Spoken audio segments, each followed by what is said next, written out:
দিন কয়েক আগে যে অমিত শাহ বলেছিলেন বাংলায় নাকি দুর্গাপুজো হয় না, তিনি ঘটা করে বাংলায় এসে দুর্গাপুজোর ফিতে কেটে গেলেন। আবার এই তো কিছুদিন আগে দুর্গাপুরের যে ঘটনা ঘটল, অনেক প্রোপাগান্ডা ছড়ানোর চেষ্টা হলো, যেমন সন্দেশখালিতে ছড়ানোর চেষ্টা হয়েছিল। সেখানেও কিন্তু আস্তে আস্তে সন্দেশখালি যেমন মানুষের কাছে আজকে পরিষ্কার, দুর্গাপুরেও ঘটনার সম্পর্কে মানুষ আস্তে আস্তে জানতে শুরু করেছেন।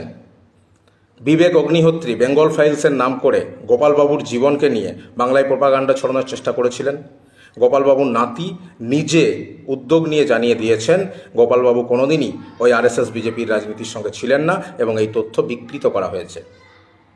তাহলে যারা বিরোধী রাজনীতি করছেন তারা তো একটু জেনে শুনে বললেই তাদেরকে এই লেজে গোবরে দোষা হতে হয় না, কিন্তু আদৌ বোধহয় সেরকম নয়।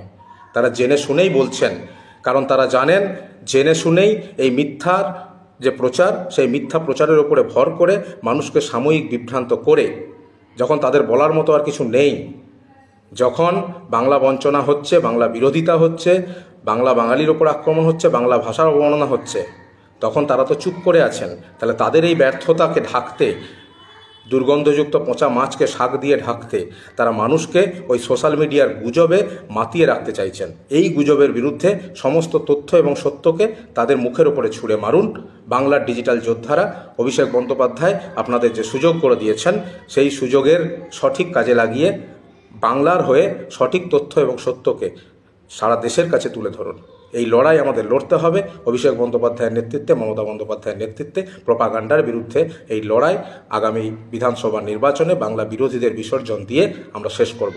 জয় হিন্দ, জয় বাংলা।